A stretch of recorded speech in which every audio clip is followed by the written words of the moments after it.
Assalamualaikum warahmatullahi wabarakatuh. Selamat pagi, salam sejahtera untuk kita semuanya. Semoga kita semua diparingi sehat walafiat dan bisa melakukan semua aktivitas pada hari ini. Bismillahirrahmanirrahim. Saya akan membagikan pengalaman saya. Jadi pengalaman ini pure saya ambil dari diri saya. Jadi bukan mencuplik di orang lain. Jadi pengalaman saya pribadi. Mungkin pengalaman ini bisa berguna untuk teman-teman di YouTube.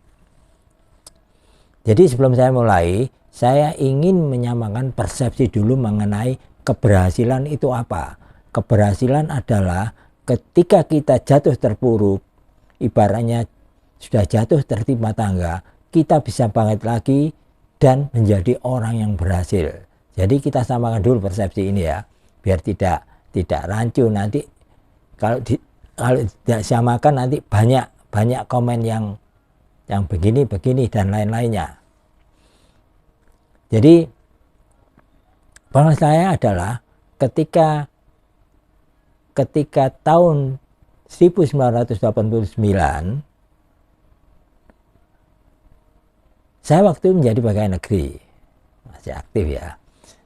Pada tahun itu saya mengalami yang namanya stres. Sampai di awal tahun 1990 meningkat menjadi yang namanya depresi. Ya, sekitar bulan Mei saya mengalami apa yang saya rasakan waktu itu. Saya tidak bisa tidur. Selama 2 hari saya tidak bisa tidur. Duduk tidak enak, tidur tidak enak, tidak nyaman. Terus pada hari ketiga saya bisa bangkit lagi karena waktu itu saya ingat hari Jumat. Nah, disitulah saya awal mulanya saya periksa ke suatu dokter ahli penyakit dalam. Tidak saya sebutkan namanya karena tidak enak, tidak nyaman. Ketika saya periksa, ternyata saya harus opname. Saya kaget, saya protes. Loh, dok, ini saya yang terbaik hari ini karena 2 hari sebelumnya saya itu tidak bisa tidur, duduk gini tidak nyaman. Kok sekarang tiba-tiba saya dikatakan bahwa saya harus opname. Terus dokter itu mengatakan bahwa ya tubuh kamu itu sehat, kuat. Sebenarnya kamu pada kondisi yang disebut dengan anfal, tapi kamu bisa mengatasinya. Ini yang saya pegang. Terus dokter mengatakan bahwa harus segera opname. Kalau tidak, saya tidak bertanggung jawab untuk besok harinya. Begitu, ya kan? Jadi dalam bahasa apa ya? Dalam bahasa sekarang mungkin saya besok itu mungkin saya sudah mati, gitu ya. Nah, disinilah saya mempunyai senjata pamungkas. Ya sambil guyonan sih saya katakan bahwa dok, seperti Tuhan saja menentukan usia manusia. Itu saya. Jadi ketika saya divonis begitu, ya saya turuti. Saya datang, kaget saya.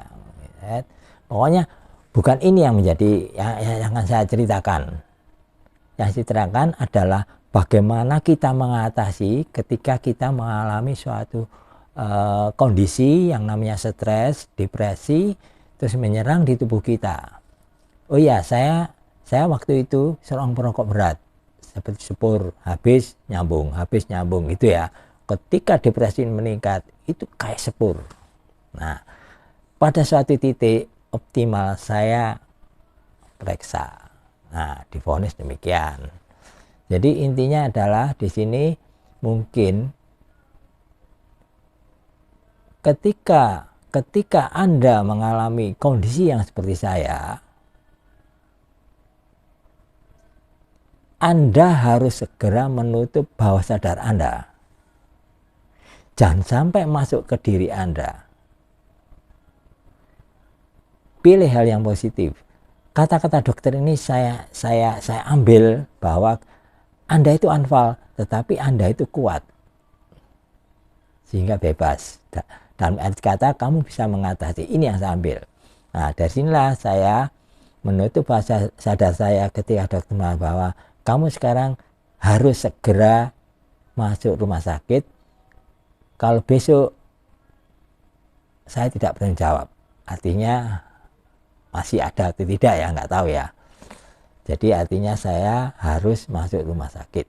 Tetapi saya ya ke rumah sakit, tapi karena saya tidak siap, sehingga saya harus pulang lagi.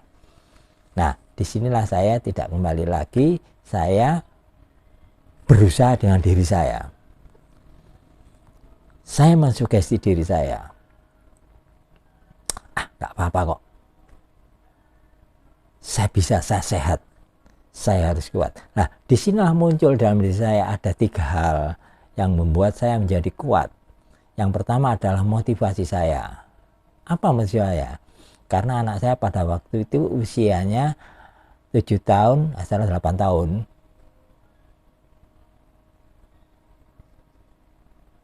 Ini yang membuat motivasi saya. Dan anak yang paling kecil waktu itu usianya masih 2 tahun lah, 2-3 tahun gitu ya. Ini yang membuat motivasi saya supaya saya bisa bangkit. Saya harus sembuh. Saya harus sembuh. Ini yang selalu saya ucapkan. Nah, ada yang kedua lagi bahwa setelah motivasi, saya punya komitmen dengan diri saya, dengan Sang Pencipta. Saya harus melakukan suatu hal sehingga saya bisa terlepas dari hal ini. Yang ketiga, saya harus konsisten melakukannya secara terus-menerus. Sampai sekarang, alhamdulillah. Jadi usia saya sekarang sudah 65 tahun, alhamdulillah dalam kondisi sehat. Sudah pensiun selama 9 tahun. Jadi saya pensiun pada tahun 2013. Alhamdulillah saya tidak mengalami suatu pantangan atau penyakit, saya kondisi sehat walafiat. Jadi ketika Anda mengalami suatu masalah di diri Anda, sehingga mengalami stres, depresi, Anda jangan lari dari masalah itu. Hadapi dengan mensugesti diri Anda. Jangan sampai bahwa sadar Anda terbuka. Jadi apa yang dikatakan dokter ini yang sifatnya misalnya kurang bagus, itu segera kamu blok. Tapi yang bagus Anda terima. Misalnya Anda waktu itu anfal, tapi kondisi Anda itu sehat. Ini yang saya lakukan terus, bahwa saya kuat, saya bisa, saya biasa. Itu ya. Ini mungkin bisa bermanfaat bagi teman-teman di YouTube. Kalau yang bermanfaat, terima kasih, silakan di like, di follow, dan di share. Itu saja dari saya. Terima kasih. Wassalamualaikum warahmatullahi wabarakatuh. Selamat pagi.